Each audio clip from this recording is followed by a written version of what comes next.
jati diri yang sudah kita yakini itu bisa membuat diri kita menjadi manusia yang bahagia.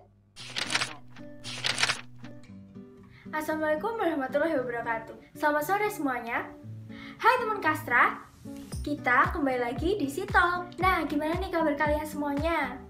Semoga teman-teman Kastra selalu dalam keadaan sehat, baik, dan bahagia ya. Nah, di Sitalk episode kali ini kita akan membahas sesuatu hal yang relate banget nih sama kehidupan kalian. Mungkin sebagian besar dari kalian sering bertanya-tanya tentang aku tuh orangnya kayak gimana sih? Atau mungkin kalian sering bertanya-tanya, kenapa ya orang-orang tuh selalu menginginkan aku menjadi seperti orang lain? Aku ini hidup untuk siapa?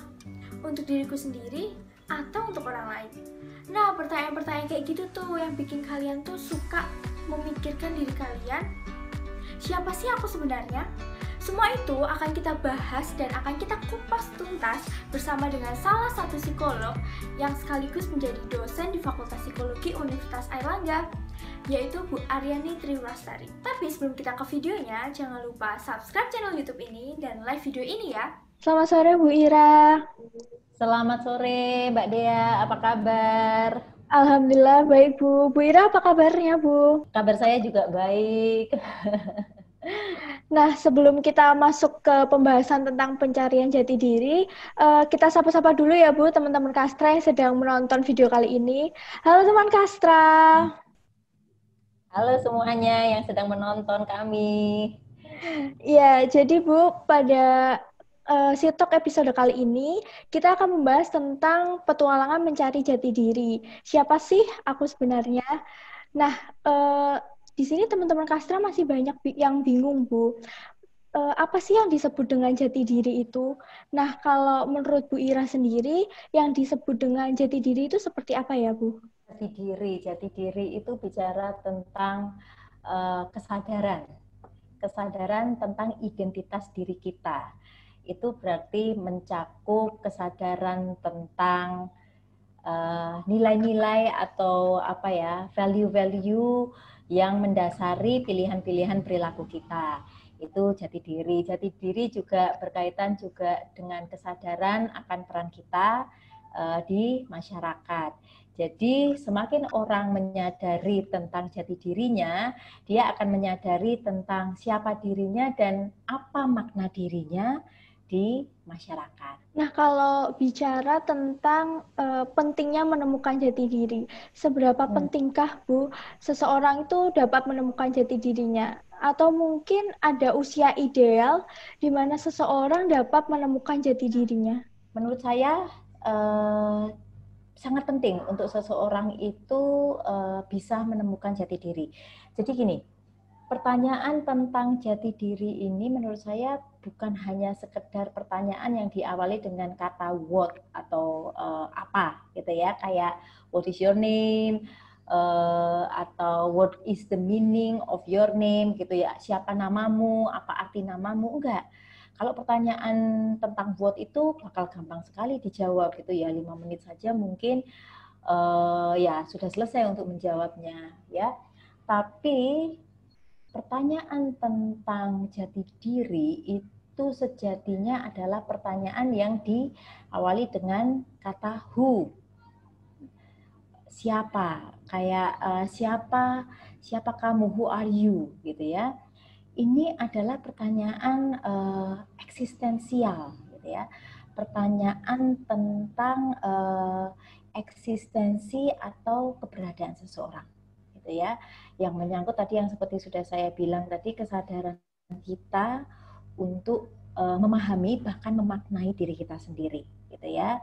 Nah, proses untuk mencari jawaban tentang jati diri ini bisa berlangsung sepanjang hayat ya. Karena proses mencari jawaban dari pertanyaan tentang jati diri ini adalah proses yaitu membangun kesadaran. Ini bicara tentang proses awareness gitu ya. Proses untuk mencari kebermaknaan hidup, meaningfulness gitu, dan sehingga prosesnya adalah proses sepanjang hayat. Bicara tentang lifelong proses ya. Nah, tentang apakah ada usia ideal seseorang bisa menemukan jati diri, saya ingin merujuk pada satu teori di psikologi ya.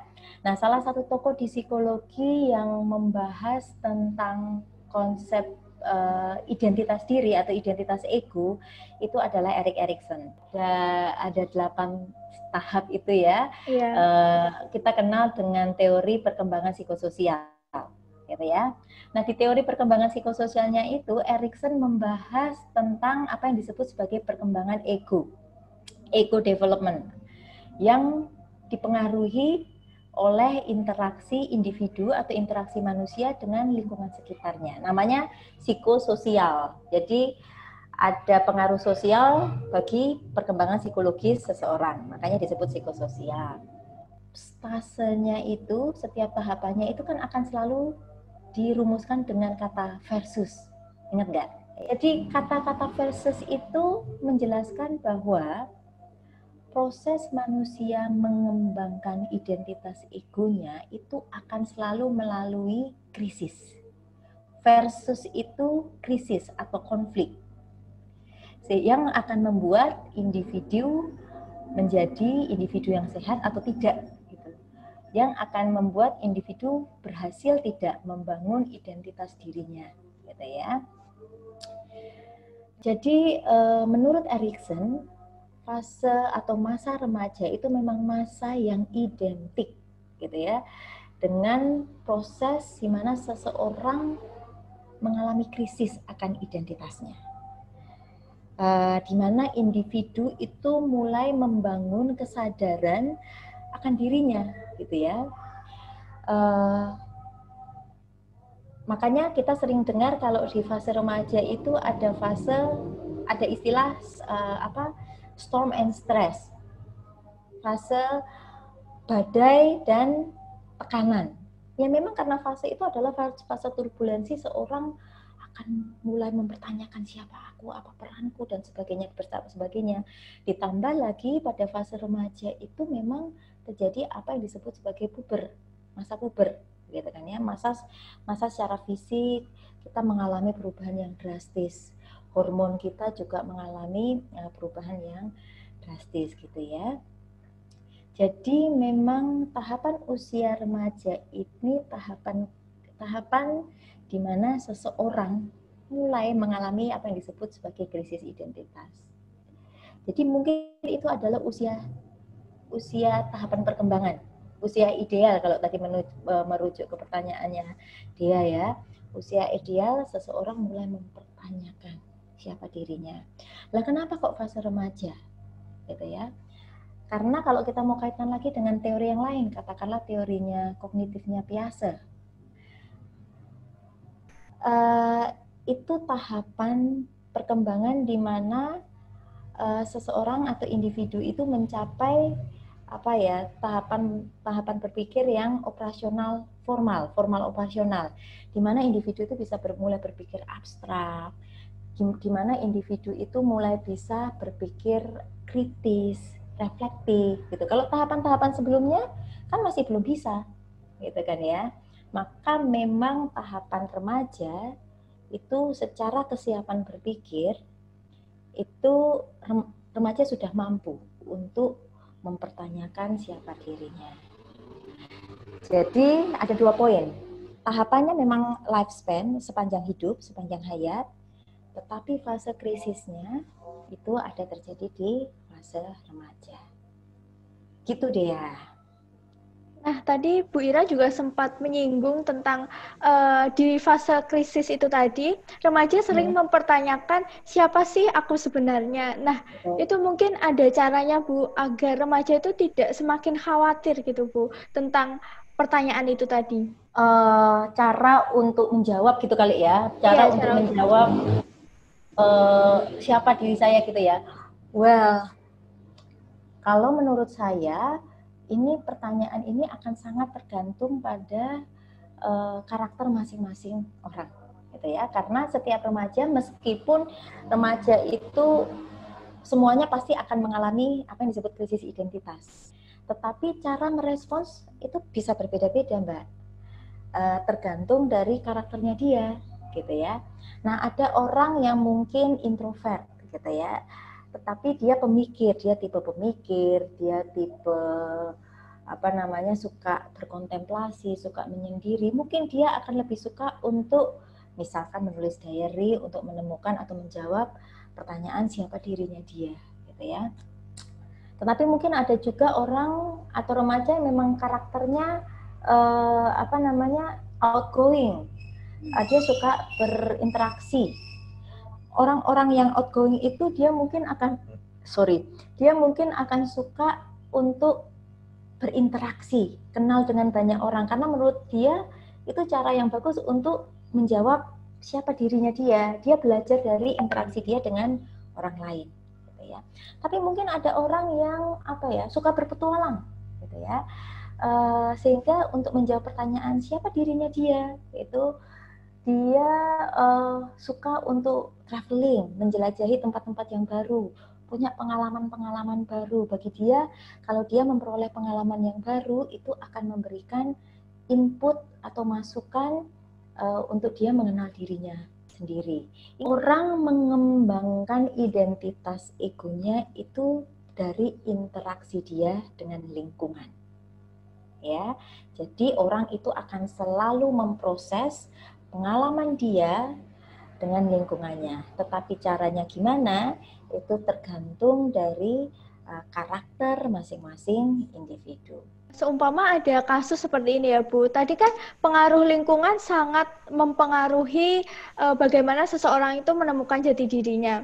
Nah, tapi mungkin nggak sih Bu, ada kasus seperti ini, seseorang sudah merasa menemukan jati dirinya yang sesungguhnya, namun pengaruh lingkungan yang berbeda-beda, itu tuh membuat dirinya kebingungan lagi dengan jati diri yang sebenarnya. Ya menurut saya itu mungkin sekali terjadi ya. Again, kalau mau merujuk kepada teorinya Erikson gitu ya. Yeah. Meskipun seseorang itu sudah melampaui fase remaja gitu ya, dia sudah mampu setidaknya membangun identitas egonya, membangun identitas dirinya, aku nih orang seperti apa gitu ya, melalui krisis-krisis yang tadi. Tetapi kan di tahap selanjutnya Erikson tetap menempatkan kata versus itu untuk menjelaskan perkembangan identitas ego seseorang gitu kan ya. Bingungan itu akan selalu mungkin terjadi, dan itu akan terjadi sepanjang hayat. Bahkan menurut Erikson itu adalah penanda bagi seseorang untuk mengevaluasi kembali, merefleksi kembali pemahaman dirinya tentang jati diri atau konsep dirinya dia. Gitu ya Mbak ya. Berarti memang dari sisi individunya harus terus-menerus mau untuk mencari jawaban dari setiap pertanyaannya. Betul sekali. Kalau kita sadar bahwa proses mencari atau menemukan jati diri itu adalah mungkin sudah menemukan, tapi kemudian mengembangkan konsepnya. Konsepnya kan pasti akan selalu evolving, akan selalu berkembang gitu kan ya. Ketika pada masa remaja, masuk ke dewasa awal, dewasa madya, jati diri itu mungkin konsepnya sudah ada gitu, tetapi akan terus dievaluasi, dikembangkan, disesuaikan dan sebagainya. Nah, prosesnya itu adalah proses sepanjang hayat gitu ya. Itu. Berarti memungkinkan juga ya Bu, peran orang tua untuk membantu anaknya dalam menjawab pertanyaan-pertanyaan itu tadi. Sangat memungkinkan Mbak, apalagi terutama kalau orang tua itu sadar bahwa ketika pada fase remaja gitu ya, fase krisis identitas, itu kan yang namanya fase krisis. Kamu ketika kita dihadapi pada krisis, kita butuh pegangan gitu ya. Nah, orang tua itu fungsinya sebagai role model. Role model seharusnya sebagai role model bagi seorang remaja untuk bisa menemukan jawaban tentang jati dirinya dia. Inilah perlunya orang tua itu punya kedekatan emosi dengan anaknya, gitu ya. Sehingga ketika masa anak tersebut masa remaja, dia mengalami kebingungan dan sebagainya, anak itu tahu siapa role model utamanya dia. Karena pada masa fase krisis identitas tuh anak sedang mencari role model juga loh Mbak. Makanya kadang-kadang sering kali kita itu mengidolakan artis. Itu kan istilahnya fase yang pas masa-masa di mana kita benar-benar suka banget sama artis, kan masa-masa remaja kan. Iya, Kenapa? benar. Itu kan sebenarnya masa di mana remaja itu sedang cari siapa role model yang aku pengen tiru, gitu kan ya. Kenapa artis itu akan selalu jadi mudah sekali jadi role model seorang remaja? Karena dia kan selalu muncul di media, jadi exposure-nya tinggi, gitu ya. Nah ini kalau orang tua yang tahu misalkan ilmu parenting, dari masa anak itu belum beranjak ke remaja, dia harus memupuk relasi yang sehat, relasi yang kuat dengan anaknya, sehingga ketika anak masuk di fase remaja, anak punya role model yang kuat yaitu pada orang tuanya, gitu ya, dibandingkan kepada anak masih mencari role model yang lain, gitu ya. Nah, kalau ini Bu, ada juga seseorang tuh menemukan jati dirinya dengan dia itu mengikuti standar-standar ideal dari orang-orang. Itu sebenarnya benar atau salah ya Bu caranya seseorang menemukan jati diri itu dengan memandang standar ideal orang-orang sekitar? Ini jadi gini, standar ideal itu bisa jadi role model itu tadi ya, bahwa itu bisa menjadi istilahnya semacam input bagi seseorang untuk menjawab pertanyaan siapa aku, gitu ya. Tetapi untuk membangun jati diri, jadi gini, untuk membangun jati diri menurut saya itu ada beberapa hal yang perlu untuk seseorang atau individu perlu pikirkan, gitu ya.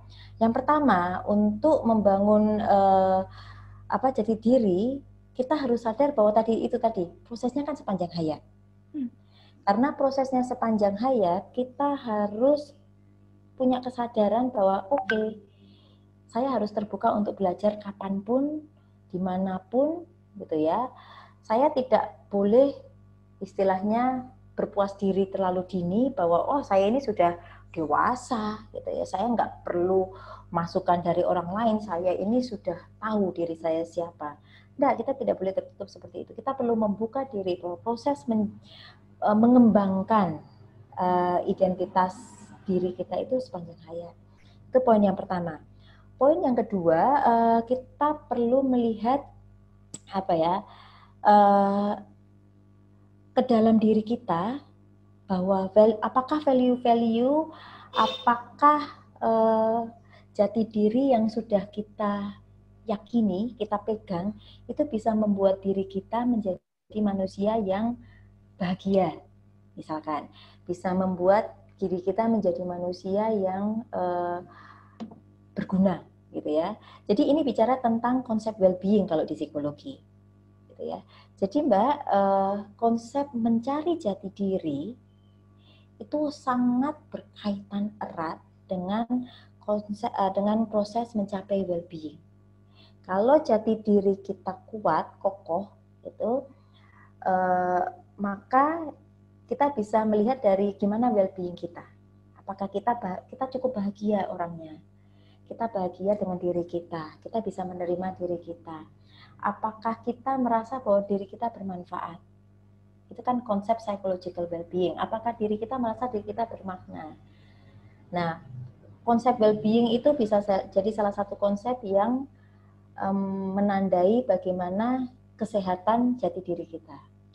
Itu poin yang kedua. Jadi poin yang ketiga, kita perlu melihat apakah jati diri kita ini sesuai atau sinergis, konform dengan lingkungan sosial kita. Apakah jati diri yang kita punya itu tidak bertabrakan dengan norma-norma sosial kita. Kalau kita bisa berjalan sejalan dengan norma sosial, itu berarti eksistensi kita itu diterima oleh lingkungan sosial kita, berarti kita berperan dengan baik gitu ya. Tetapi kalau kita bolak-balik berbenturan dengan norma sosial gitu ya, nah itu juga perlu kita perlu mawas diri, jangan-jangan sebenarnya jati diri yang selama ini, konsep diri yang selama ini kita bangun itu bukan konsep diri yang sehat, yang tidak membuat kita menjadi punya pengaruh di sosial. Jadi menurut saya tiga hal itu yang bisa kita jadikan patokan tentang fondasi konsep diri kita, agar kita tidak selalu melihat mengikuti standar ideal orang lain, tapi kita punya fondasi yang kuat tentang konsep diri kita. Gitu menurut saya. Kita harus tahu untuk menerima, saya memang terbatas, saya memang tidak bisa mencapai semuanya, dan it's okay